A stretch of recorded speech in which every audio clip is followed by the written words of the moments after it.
KSX 92.7 FM, time for the Coaches Show, presented by our friends at Everett Johnson Roofing and Construction. Here with the coach of the USC Aiken Pacers, Kenny Thomas. And, Coach, I am sad to tell our listeners that this is the last Coaches Show of 2016, but I'm also very proud to call you a friend and to just celebrate with everybody how well you and the Pacers represented the university and our entire community at the NCAA Division II Regionals. Well, I appreciate that so much, Tony. And first of all, we appreciate KSX and what you do, Tony Ballman, for us. And it's a great relationship and partnership that we've made here. And so we appreciate you so much. No, it didn't end like we wanted. We were one game short. We needed that victory, and you know, Lander was a good team. There's no secrets here. We beat them 4 straight times, and it's very difficult to beat somebody 6 times and in the same season. And it was tough. We lost. You know, the first game we lost to them was 3-0. And then the second game we lost was 5-3, and they played extremely well. Mm-hmm. And but I told our kids we go away from here knowing we beat them 4 straight and beat them 4 times we swept them on our weekend series and then beat them in the conference tournament. And but they get to move on and we don't, and that's a sad thing. And but you know, our kids played so hard all year. We won 40 games and lost 18. And you know, I told them it was very emotional Monday night, very emotional. You know, I don't know if I've ever had a team that battled as hard, played as hard, never quit, gave as much effort, whatever you want to say. And I told them that. You know, the 8 seniors, I was so proud of those guys. I mean, look, people don't know the whole story. You know, Chaz Powell played the conference tournament and the NCAA tournament with a dislocated collarbone. On May the 7th, he hurt it the 3rd weekend of April. On May the 7th at senior day, they announced that he was career ending. And 2 days later, he walked in my office and said, "Coach, I'm going to play." And I called Dr. Massey, and Dr. Massey said, if he feels like playing, if he wants to play, let him play. Tape him up and let him play. So that's what they did. They taped him up with a dislocated collarbone and played. Joe Marlowe, same way, hurt his shoulder, his left shoulder at Pembroke, first weekend of November. Needs surgery to fix it. Left shoulder, can't lift his arm above his shoulder. He pitched the last 5 weeks, pitched 2 times in the NCAA tournament and really pitched well, 1 complete game with his shoulder taped up. You know, couldn't raise his arm above his shoulder. Let me tell you, that's the kind of young men they were. That's who they were. Battled, never quit. So you can call me a loser for losing the game. I can deal with that.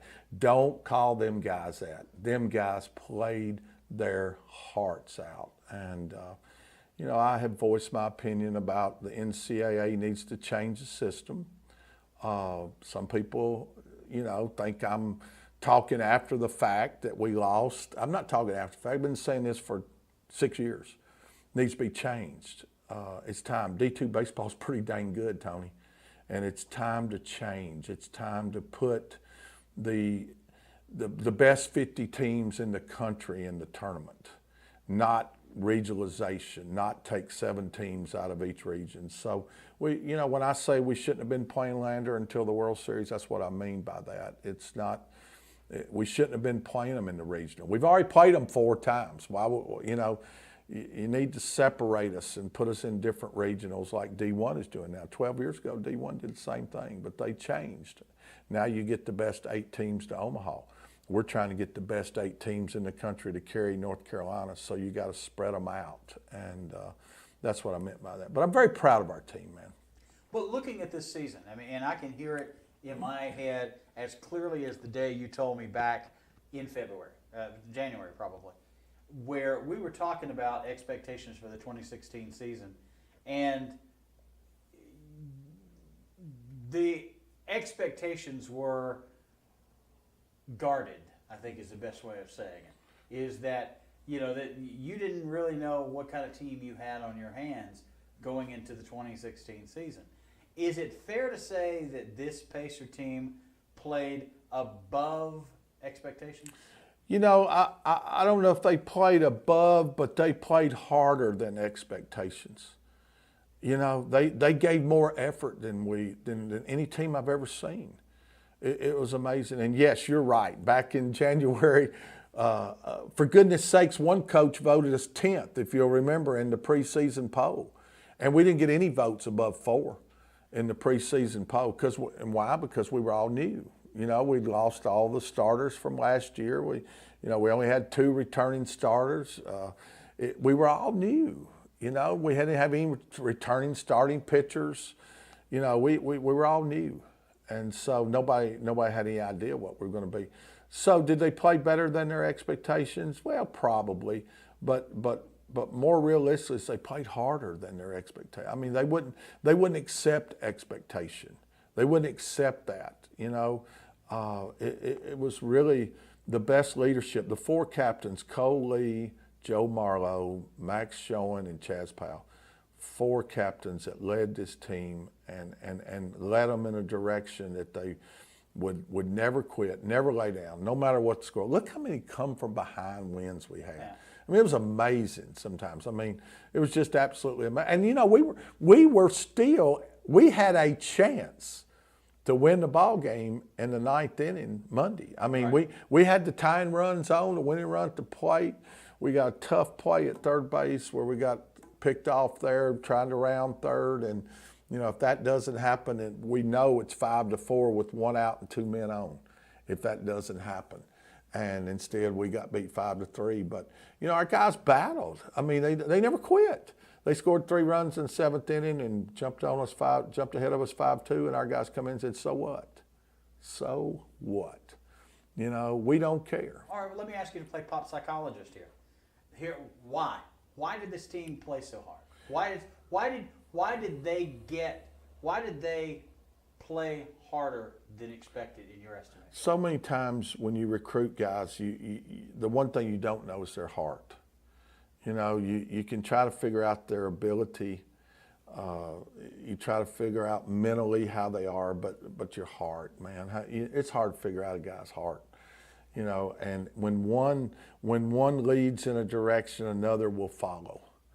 And we spent, I worked harder this year than I've ever worked. And that's pretty tough to say that, because I've been doing this was my 29th year, man. So to say I worked harder this year than I've ever worked, yes, I did. But I loved it. I had more energy every day. And because I fed off of them, they fed off of me. And it was a team that they just kept building as the year went, and we went through those bumps in the road, and that was when people said we were dead, we were done, we were finished. These guys are done, they've lost 3 to Augusta State, so they're done, they'll never come back. Well, we came back, and gosh, I'm just proud of them. I wish I could have done something to have changed that outcome on Monday. I just, I have a hard time. And you know me, postseason depression's tough on me. Not getting to play again on next February is tough on me, because you know how much I love to be out there. Oh, yeah. But I just wish I could have, something I could have done to have changed that outcome for those young men. And, I don't sleep at night thinking about it. I just wish there was one thing I could have done to change it. And, but I know one thing, like I said, don't ever call these young men losers. You can say, hey, Kenny Thomas been to that spot 3 or 4 times and at USC Aiken, and he ain't won it. You can call me whatever you want to call me. But these young men, never. I'm talking about 2 outs in the 9th. They were still battling. I mean, them guys, they didn't know what quit meant. And so these 8 seniors will be fine young men in our society. I can assure you that. They will move on, and think a couple of them will get a chance to play pro ball, and I think the rest of them will do fine. Do fine. You mentioned it yourself. You've been there 8 times. You've been that close to the brass ring that many times. We're friends. I'll ask you straight up. Any thoughts of retirement at this point? Nah. You know how it goes when you lose the last game, and you get home, and the roller coaster is killing you. The roller coaster ride, the ups and downs, and the emotional roller coaster just wears on you. And, you start thinking, gosh, I just can't do this much longer. I just can't handle it much longer. But then when it gets down to it, heck, man, it's like Miss Judy said, but that's what you do. And that's so true. I can't, she's probably more right than anybody when she says they're going to drag me off that field when I'm 85 years old. They're going to say, that's enough, coach. You've been out here long enough. And, I'm not going to tell you that the roller coaster don't wear on you, and I may have told you this before. I remember at an event one night, me and Miss Judy were at, and some lady asked her, said, how is it being married to a coach like that? And I'll never forget, she put it in such great perspective. I'll never forget her answer. She said, he's either here or he's here. And there's never in between. And it can change in a minute. And that is so true. You're either up here on cloud 9 or you're down in the dumps. And it never levels out, but it can change just like that. And it'll change. When I go to work in the mornings, I usually know that I'm going to have 20 ups and at least 20 downs. Now, how many of them in betweens I'm going to have is very few. But I'm going to have 20 ups and 20 downs. What keeps you going through the doldrums of the summer? And what's going to put you back on that field in the fall? Well, yes, I need rest in the summer a little bit. I need to mentally rest, clear my mind a little bit, and we try to do that in the summer. So, but I think, that Miss Judy has this right too. The passion for the players that cross my path is the most important thing. I have gotten some text messages in the last 2 days from former players that would absolutely blow your mind. You would not believe some of the things that they say. And that's what keeps you going. That's what keeps you going. The other thing that keeps me going is, I'm a competitor, man. I love being out there. There ain't nothing like it.